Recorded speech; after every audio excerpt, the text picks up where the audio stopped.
الحمد لله رب العالمين والصلاة والسلام على أشرف المرسلين سيدنا ومولانا محمد وعلى آله وصحبه أجمعين. قال سبحانك لا علم لنا إلا ما علمتنا إنك أنت العليم الحكيم. قال رب اشرح لي صدري ويسر لي أمري واحلل عقدة من لساني يفقه قولي. اللهم افتح علينا حكمتك وانشر علينا من خزائن رحمتك يا أرحم الراحمين. قال رب اشرح لي صدري ويسر لي أمري واحلل عقدة من لساني يفقه قولي. اللهم افتح علينا أبواب فضلك وانشر علينا خزائن رحمتك.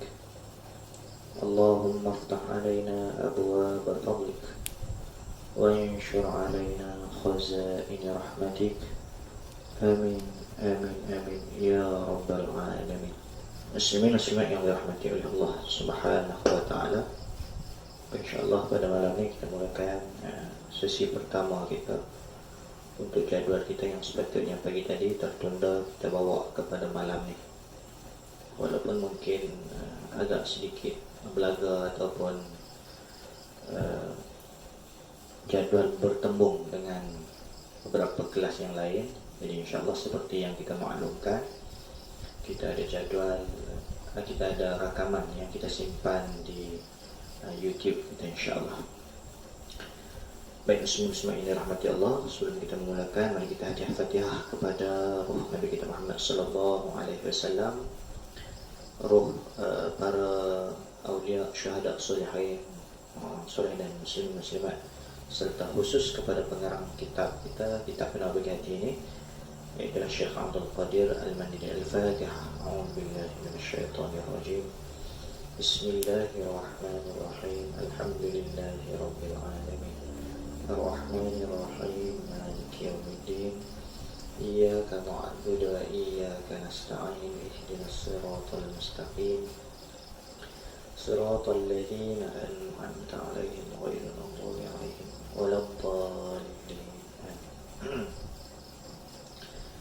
Baik, muslimin muslimat yang dirahmati oleh Allah Subhanahu wa taala, yang baru mengikuti di Facebook, boleh share kepada grup kita semua, boleh kongsi dengan semua rakan-rakan kita, boleh kongsi sendiri di status kita. Mudah-mudahan majlis ilmu kita ini dapat dikongsi dengan semua, dapat orang kata dinikmati ataupun dialami ataupun dilalui ataupun diketahui oleh muslimin muslimat yang dirahmati oleh Allah Subhanahu wa taala, saudara seikhwan dengan kita. Baik, jadi marilah sama-sama kita lihat kepada kitab kita terus pada muka surat 20 bagi naskah Jawi. Naskah Jawi muka surat 20. Yang naskah Rumi adalah maklumat. Muka surat naskah Rumi kita betul nak tengok.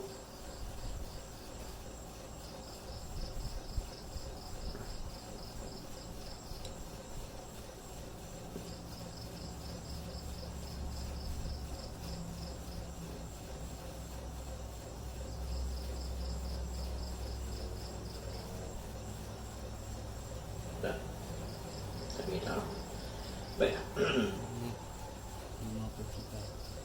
Naskah Rumi muka surat 53. Terima kasih. Jadi kita tengok kitab kita. Berkata Tuan Musannif rahimahullahu ta'ala, berkata Tuan Pengarang, moga-moga Allah Subhanahu wa ta'ala berkat merahmatinya, kitab yang kedua pada menyatakan, pada nak menerangkan qalbu ataupun qalbin, artinya hati atau artinya jantung, ditulis di kitab kita. Kita naik sikit ke atas rangkap yang sebelum ini. Itu ada serangkap di atas tajuk kita. Dia kata, dan ketahui olehmu bahwasanya memelihara segala anggota, menjaga segala anggota yang 7 ini, yang kita duk ngaji dah sebelum-sebelum ini, 7 anggota, daripada mata, mulut, telinga, tangan, kaki, kemaluan. Ini ketujuh-tujuh yang menjadi jalan kepada hati kita. Sebab tu dia terang dahulu 7 anggota ini. Memelihara, menjaga segala anggota yang 7 ini daripada segala kejahatan, jangan buat jahat. Dan memakainya, yakni menggunakan anggota pada segala kebajikan, tiada sempurna keduanya, iaitu kejahatan dan kebajikan. Keduanya kedua apa? Tak faham. Tiada sempurna keduanya, iaitulah nak jauhi daripada kejahatan dan nak buat kebajikan takkan sempurna, melainkan dengan membersihkan akan rajanya, akan ketuanya daripada segala perangai yang dicela, yang dicela pada syarak. Mana misal seperti riya dan takabur dan dengki. Takabur ni besar diri, kibir, dan dengki, hasad itulah. Hasad bahasa Arab, dengki bahasa kita, tapi kita orang Melayu ni guna dua-dua, hasad dengki, sebab tu kita sakan begitu. Dan kikir, yang ni kedekut, dan lainnya, lain daripada misal yang telah diceritakan, selagi akan datang akan diceritakan. Dan dikehendaki murad, maksudkan dengan raja tu apa dia? Iaitu hati. Wallahu alam. Maka hak 7 itu tu settle. Anda masuk kitab yang kedua, mula-mula tajuk yang nak bicara bab jantung, bab hati. Dan padanya, yang ni ada padanya kitab yang kedua, 10 bab, ada 10 bab pada kitab yang kedua, yang mengandung akan sifat kecelaan yang 10 bab itu akan menceritakan 10 sifat kecelaan. Satu bab cerita sifat celah, satu bab cerita sifat celah, satu bab cerita sifat celah, sampai 10 bab yang menceritakan 10 sifat kecelaan. Ketahui olehmu bahawasanya qalbun ataupun qalbin ini, itu ada baginya 2 makna. Qalbun ataupun qalbin ini ada 2 makna. Pertama, qalbun ataupun qalbin jasmani ataupun jismani. Apa? Iaitu daging yang ditaruh di dalam dada sebelah kiri, yang menyerupai daging yang ditaruh di dalam dada sebelah kiri itu akan jantung pisang. Dia nak rupa jantung pisang, kata Tuan Musannif. Dia nak rupa bentukan dia macam jantung pisang. Bisa tengok jantung pisang? Kadang tak bisa tengok. Jantung pisang ni lagu mana bentukan dia? Bisa tengok tak? Jadi pada makna jasmani, qalbun ada 2 makna. Yang pertama dengan bentuk jasmani, iaitulah diumpamakan seperti daging, seketul daging yang ditaruh, yang letak ataupun yang ada di dalamnya ada lubang. Daging itu ada lubang. Maksud kita langkau.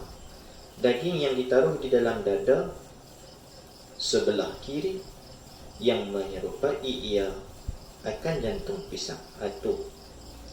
Dan iaitu yang kata daging yang ditaruh di dalam dada sebelah kiri yang menyerupai, yang nak sama macam jantung pisang tadi itu, daging yang tertentu di dalamnya ada lubang. Daging ni dalamnya ada lubang, dan di dalam lubang itu ada darah yang hitam, macam peristiwa Isra' Mi'raj, hati Nabi ataupun qalbun Nabi, jantung Nabi ni dibelahkan, dikeluarkan darah yang hitam. Itu maksud yang pertama qalbun itu. Kalau ikut bahasanya qalbun ni maksudnya dia selalu bersikap membalik-balik sakut tu sakut ni, qalbun.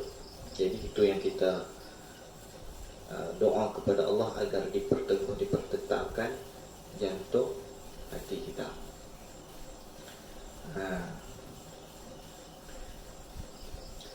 Itu maksud yang pertama.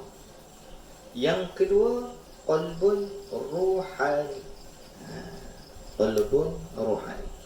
Yang pertama maksudnya qalbun jasmani. Macam mana qalbun jasmani? Sebut tak salah. Daging yang ditaruh di dalam dada, di sebelah kiri, yang nak sama dia macam jantung pisang. Dan dia ada lubang, di dalam lubang tu ada darah yang hitam. Waalaikumsalam kepada yang baru masuk. Boleh share lagi pengajian kita, ilmu fardu ain ni yang wajib kita belajar kepada semua. Sebab itu kelas kita ini kita fokus untuk fardu ain kelas kita ni. Mungkin pada minggu depan kita akan ada kelas daurah online tauhid insya-Allah. Selama 3 hari berturut-turut siang saja. Jadi kita kena spend waktu kita. Sekali kita akan sebarkan poster insya-Allah sekali. Kita maklum dulu insya-Allah.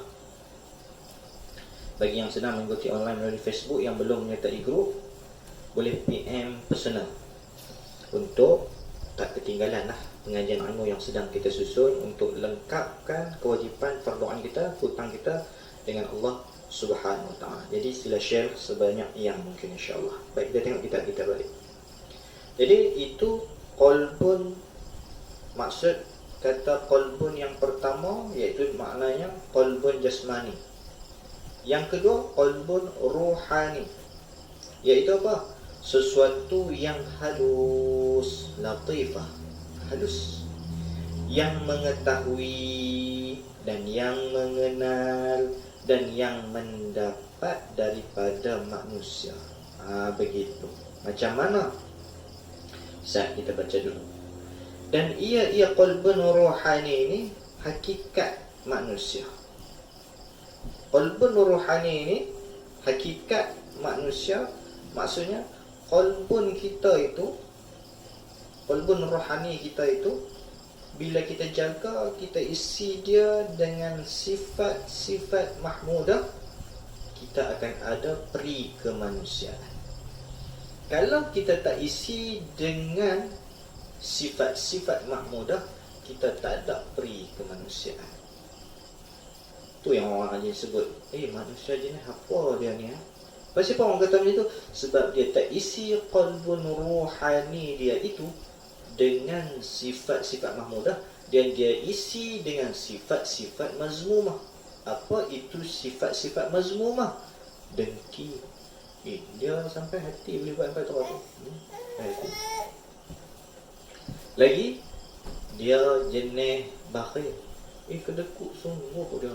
Aku tak boleh fikir. Jadi tak boleh fikir maksud dia tidak berperi dengan sifat kemanusiaan pada dia.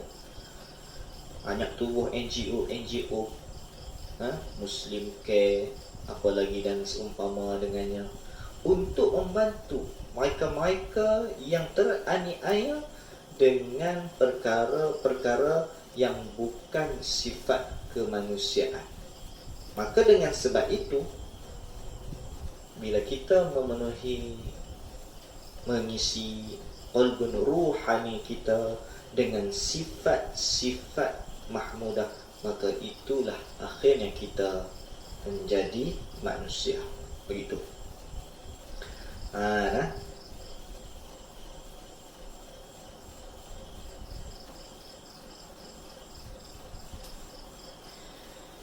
Dan ia qalbun ruhani itu jua yang dihadapkan kepadanya perkataan. Dan ia qalbun rohani itu jua yang disuruh dan yang dilarang. Dengan qalbun rohani itu disuruh dengan pengisian sifat-sifat terpuji, dan dilarang, yakni dilarang daripada sifat-sifat keji dengan qalbun rohani. Di sini ni perkataan ni kalau kita tak tulis betul-betul kita tak faham. Kalau kita main beli buku je balik baca, kita takkan faham.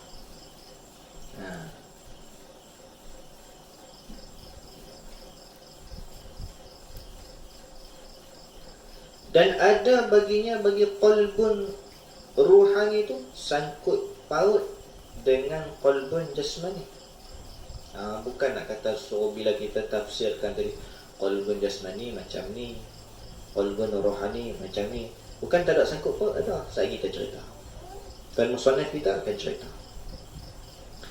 Dan sungguhnya tercengang kebanyakan akal manusia pada mengetahui sangkut paut antara keduanya. Tercengang. Kadang tak tahu, kadang-kadang dia terkejut macam itulah lebih kurang. Kerana persangkutan keduanya menyerupai akan persangkutan arad dan jisim. Persangkutan arad dan jisim. Macam mana persangkutan arad dan jisim? Arad ni sifat kepada jisim. Jisim ni kalau kita mengaji nanti insya-Allah pada minggu depan daurah kita online kita selama 3 hari insya-Allah, iaitulah Jumaat, Sabtu dan Ahad yang akan kita buat secara online khususnya di grup kita. Sebab tu kita beritahu bagi yang belum menyertai kena sertai segera agar tak terlepas kitab Tauhid Fadail yang insya-Allah akan disampaikan oleh Ustaz jemputan kita, Ustaz Imam Muda Khairul Azhar, untuk kitab Asas Tauhid. Baik. Jadi kita akan tahu nanti arad apa dia, jisim apa dia. Arad ni sifat, jisim ni kira benda yang bertongkar. Umpama misal macam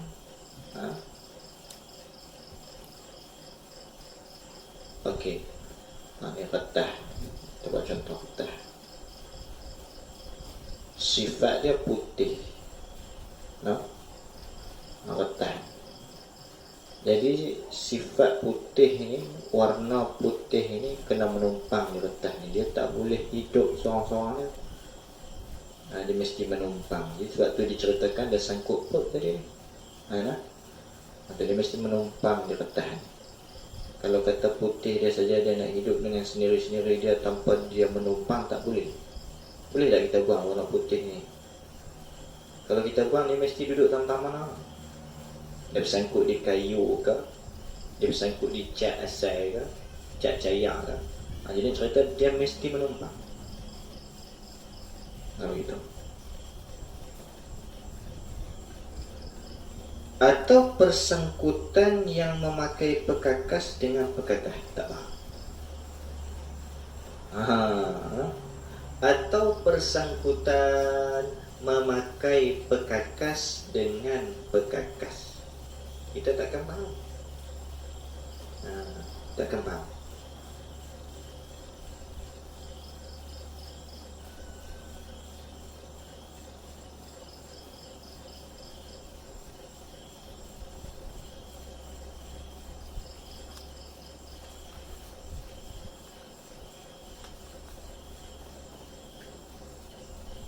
Macam baju dengan berbaju. Kita faham? Kalau baju apa dia? Ni baju. Ni baju lah, baju kan? Kalau berbaju, maksudnya saya pakai baju. Jadi sangkut paut tak? Ada sangkut paut. Kalau sebut baju, baju saja. Kalau berbaju, saya pakai baju. Lalulah guru-guru kita menghuraikan ketika mengajarkan kitab ini. Para alim ulama kita membahaskan apa dia pekakas dengan pekakas ni. Misalnya macam torchlight, dulu pakai bateri lah, ni tak ada lah, ni banyak LED duk charge. Tu bubuh bateri, suluh menyala. Duk guna lama-lama suluh tak menyala. Kita kata bateri tak ada. Bateri tak ada, apa tu duduk ada bateri? Tak, tenaga dia tak ada. Jadi tenaga itulah qalbun ruhani, bateri itulah qalbun jasmani. Tu bateri itu qalbun qalbun jasmani, tenaga, sumber tenaga yang nak bagi cahaya keluar melalui torchlight, itu dipanggil, tenaga yang ada pada bateri itu dipanggil qalbun ruhani. Gitu. Nah, ya, kita jawi muka surat 20. Jumpa tak cari. Baik. Jadi pukul 8.30 kita akan stop. Pukul 9 pula kita akan mula balik, insyaAllah. Untuk sesi 2 sesi malam. Malam ni kita buat 2 sesi. Sebab memang waktu hari Sabtu pagi kelas kita 2 sesi. Jadi kita break saat untuk rehat. Malam ni pun kita buat break juga. Kalau nak buat direct, jadi takut kesian. Duduk lama-lama ni takut kesian. Tengok bola lama tak apa, tak ada masalah. Biasalah, kita nak pujuk nafsu dia kena macam tu, pelan-pelan insyaAllah. Malam ni pun kita nak habis sampai dekat jantung, tajuk jantung. Bab yang pertama itu tak masuk. Ni nak bahas bab muqaddimah awal, pendahuluan. Kitab yang pertama, pendahuluan, dia nak cerita pasal jantung, pasal hati. Baiklah, habis masuk muka surat 21.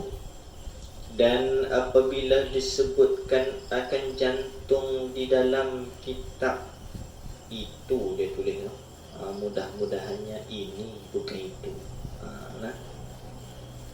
Mudah-mudahannya ini, bukan itu.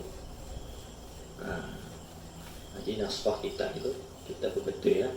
Kita buat bulat, bukan padam, buat bulat. Maka dikehendakinya, kehendaki mananya?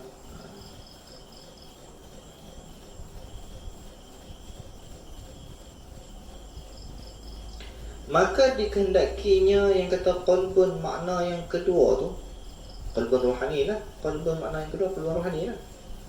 Dan ialah qalbun rohani yang dikehendaki dengan firman Allah Ta'ala.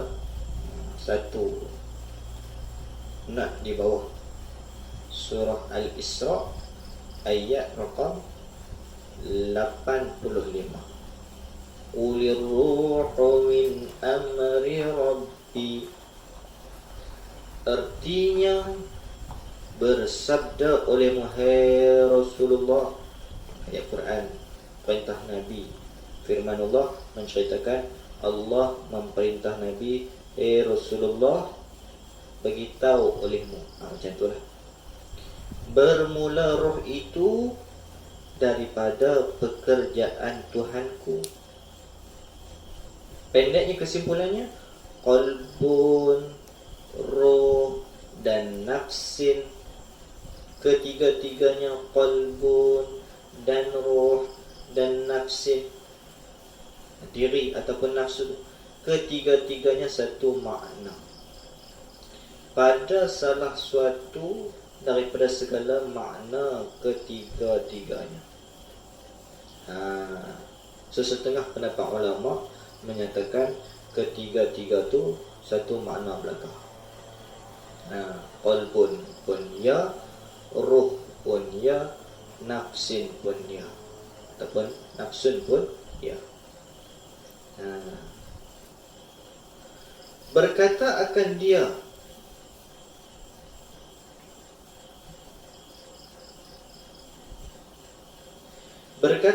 dia, oleh Hujjatul Islam. Berkata apa?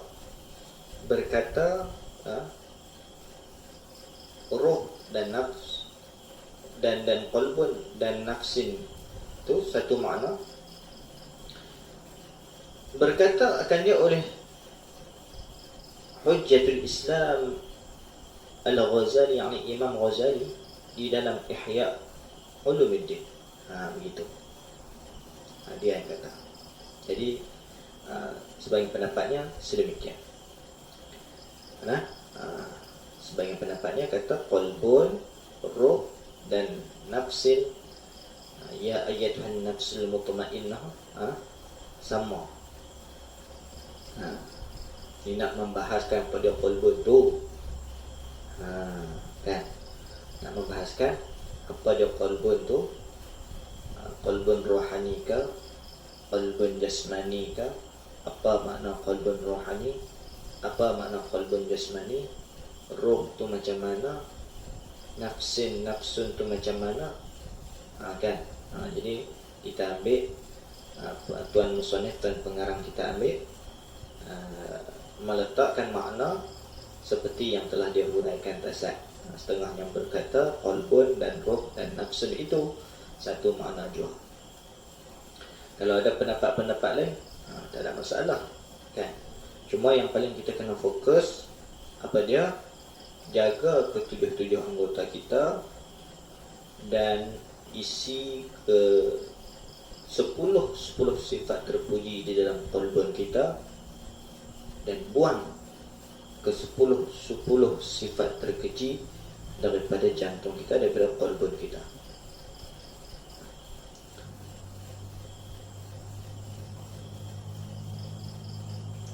15 minit lagi.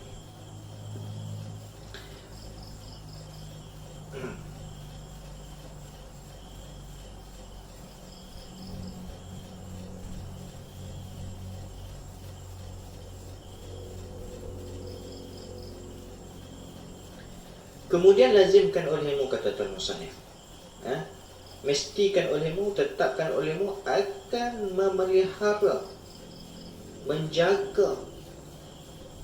Jadi kalau di sini juga, kalau tengok cara betul, wajib, kena wajibkan diri kita, sebab hukum dia wajib. Memelihara jantung qalbun rohani engkau tu.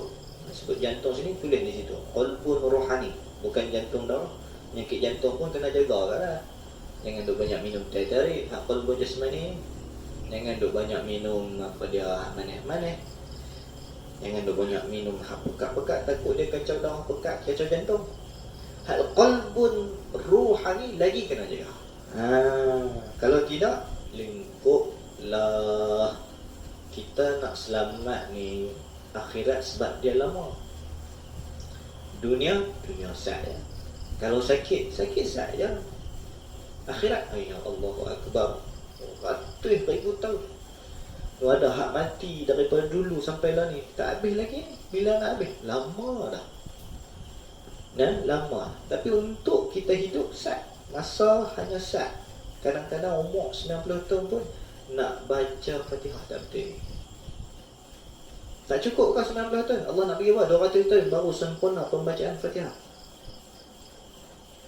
Jenuh. Mau sampai tawatu. Jadi nak abang kepada kita, untuk akhirat masa kita lebih kurang macam tak cukup. Tapi kalau untuk dunia ni, kita tengok ramai hak muda-muda boleh jadi jutawan. Itu petanda untuk dunia ni sah. Untuk kejar dia sah. Tapi untuk akhirat, nak kejar dia tu, umur 90 belum tentu baca Fatihah betul. Itu nak abang kat kita tu.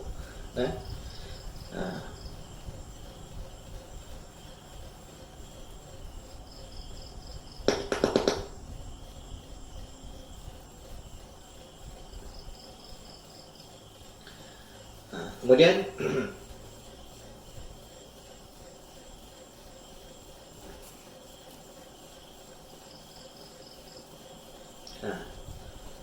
jadi lazimkan olehmu, mestikan olehmu akan memelihara, menjaga jantung, yakni qalbun rohani engkau, daripada segala, yakni mengerjakan, memelihara daripada segala kelakuan yang dicela oleh syarak cela.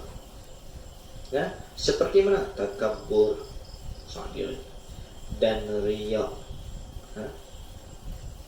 Dan akan menghiasinya, yakni lazimkan olehmu menghiasinya dengan segala kelakuan yang dipuji.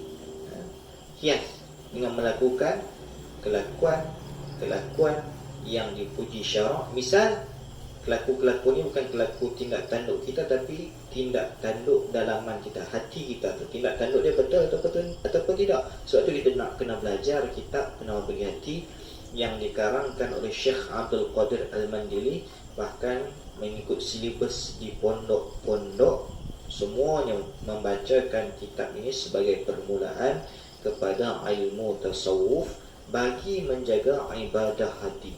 Bukan sekadar tubuh badan luaran kita yang kena beribadah dengan sembahyangnya, dengan puasanya, dengan zakatnya dan segala amal yang lain. Bahkan hati juga ada ibadahnya. Macam mana ibadahnya? Dia beribadah dengan dia berkelakuan seperti sifat-sifat mahmudah, dan jangan berkelakuan dengan sifat-sifat yang tercela. Itu kalau berkelakuan ada azab Allah menanti kita. Ini kita takut.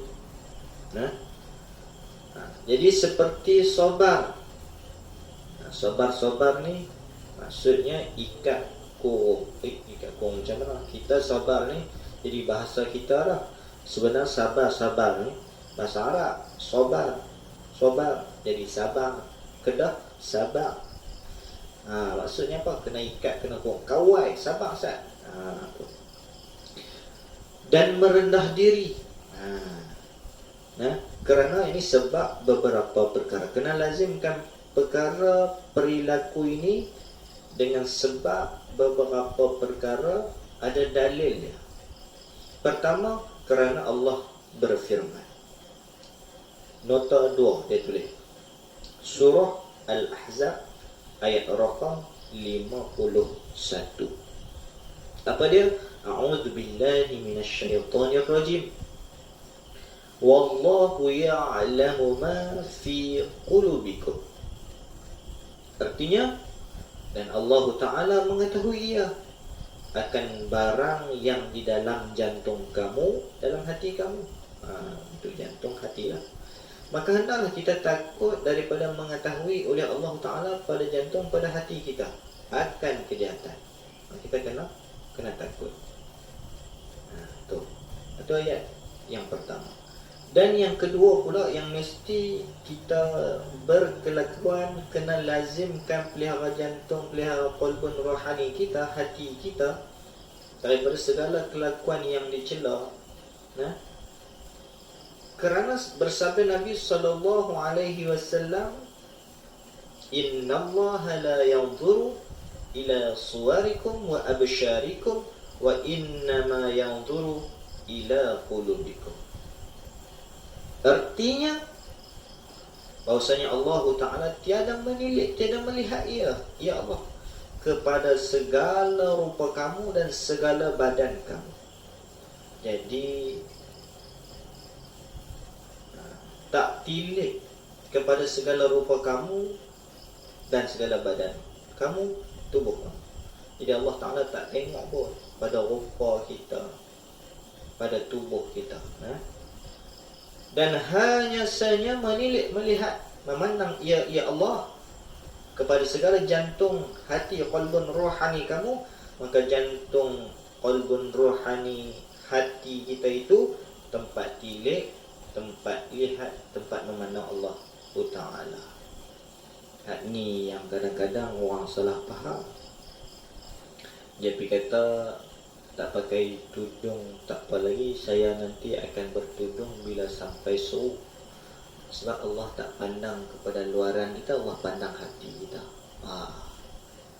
Orang Terengganu sebut jengkreng kalau macam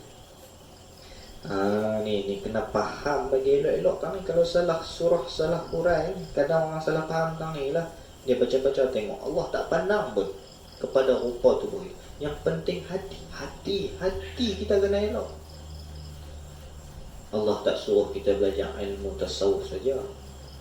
Sebab itu kita menekankan untuk grup kita, yang namanya grup penawar bagi hati ini, kita akan isi fardu ain. Kita akan bantu sebaik mungkin benda-benda basic asas fardu ain bagi setiap lagah. Tujuan kita tak lain dan tak bukan doa bagi Allah mudah. Kita akan bantu semua settlekan hutang kita dengan Allah dengan maksud menyelesaikan tuntutan fardu ain sehabis mungkin. Di samping itu kita isilah beberapa lagi pengajian yang lain yang selain daripada pengajian fardu. Tapi untuk peringkat awal ni macam tu. Nak mengaji apa pun, tengok dulu settle tak lagi fardu ain. Tak settle, tak suruh pulun hak lain, takut tak dan. No? Benda ni wajib, hukumnya fardu ain. Yang kita nak kena settle, sebab tu kita suruh sebarkan. Nak cari guru lain tak ada masalah, kan kita bawah untuk cari guru lain, silakan. Tapi bagi settle ni, dan kami buka satu ruang, satu peluang.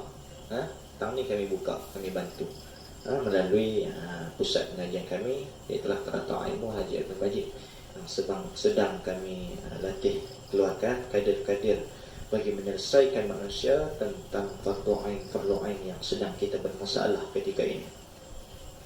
Baiklah, tengok kitab kita balik. Begitu. Jadi kita kena faham, jangan salah faham. Kata guru lagi, hati dia tak elok dah yang keluar macam tu, yang dia pakai ikut dalam. Yang dia kata hati luar tak penting, dalam penting. Dalam dah rosak tu, jadi luar teruk juga tu. Jadi nak kena elok hak dalam supaya luar pun elok juga. Dan jalan-jalan hak basuh nak bagi rosak hak dalam pun kena jaga juga. Kita 20 elok hak dalam, hak luar kita tak jaga, dia masuk rosak juga kena dalam. Kita duk kawal jaga tak mau bagi orang kacau barang kita apa semua kan. Pintu kita tak tutup. Jaga pun jaga. Gilak. Buang sawang. Sapu. Duk pulang ke buang sawang, sapu dah pintu tu. Tenganga, tingkap duk tenganga. Jadi apa? Habuk masuk juga. Kan? Siap-siap kawak pun masuk, pencuri pun masuk. Jadi kunci pintu. Dah kunci pintu, tak kena sapu. Tak kena duk gilak-gilak. Tak kena duk pekilat. Kena. Itu maksud kita kena macam tu. Jaga jalan-jalan dia, jangan bagi masuk. Dan dalam masa yang sama kita gilak, kita isi benda-benda perkara elok. Rumah kita upgrade sedia. Hati kita tak pernah upgrade.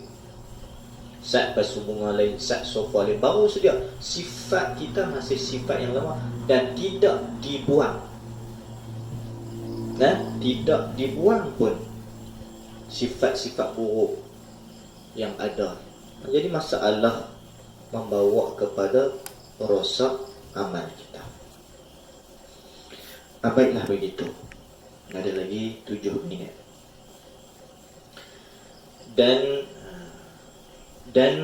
Dan hanya saja menilik ya Allah kepada segala jantung kamu, maka jantung yakni qalbun rohani kita itu atau hati kita itu tempat tilik, tempat memandang Allah Subhanahu wa taala. Allah duk pandang kepada kita.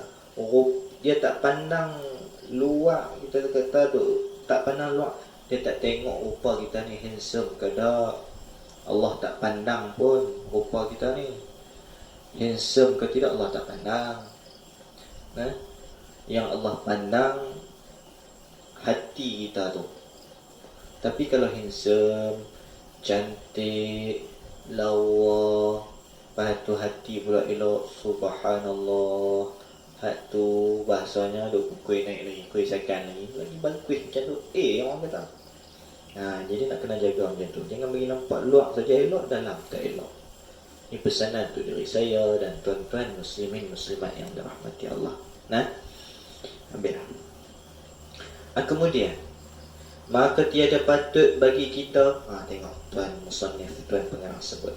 Maka tiada patut bagi kita menghiasi muka kita yang ia muka tempat tilik, tempat tengok, tempat pandang manusia yang duk kalut ke muka habis tiap malam ni putih bubuh bedak tebal-tebal. Nak keluar rumah tu bubuh habis semua, lagi bagi lawa-lawa, bagi cantik, bagi handsome. Laki ke perempuan ke, itulah cara kelaku kita kan. Jangan duk kalut hak tu saja. Hak dalam ni pun kita kena, sebab ini perintah Allah Subhanahu wa taala. Semayang perintah Allah. Perintah Allah. Hati kena bersih, perintah Allah. Perintah Allah. Kenapa kita pilih ikut nafsu kita? Hak ni nafsu tak suka, tak mau buat. Hak ni nafsu suka, ni aku buat. Tak boleh macam tu.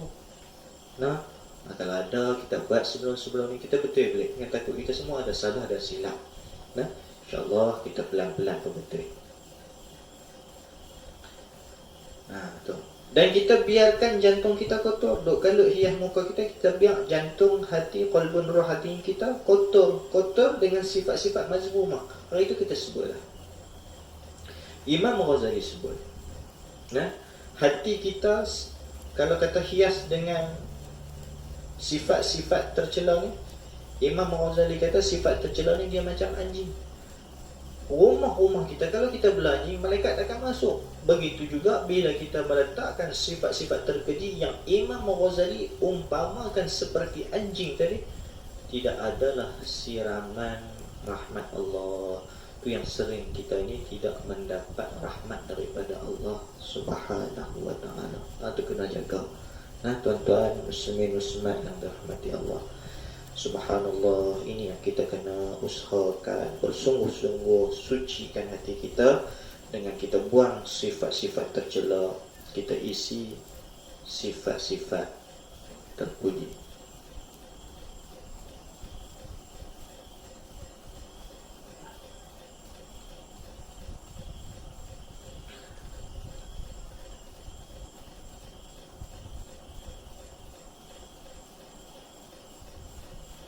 Bahkan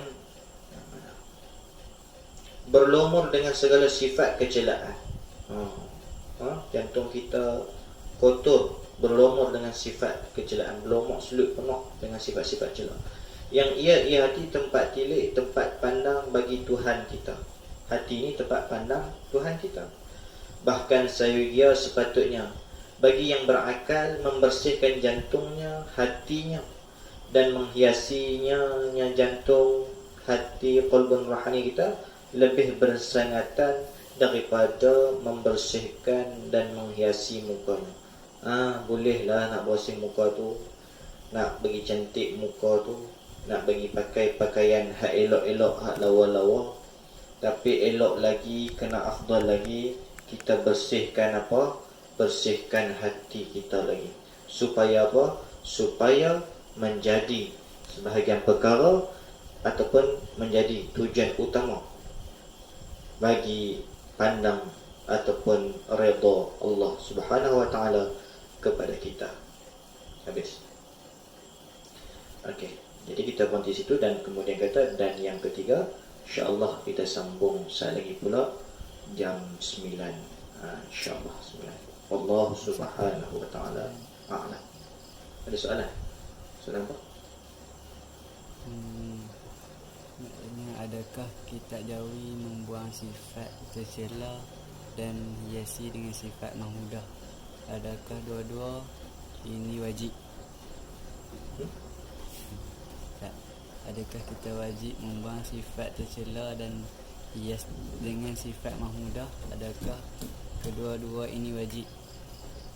Ya, wajib kita buang sifat tercela dan wajib kita isi dengan sifat-sifat mahmudah, sifat terpuji.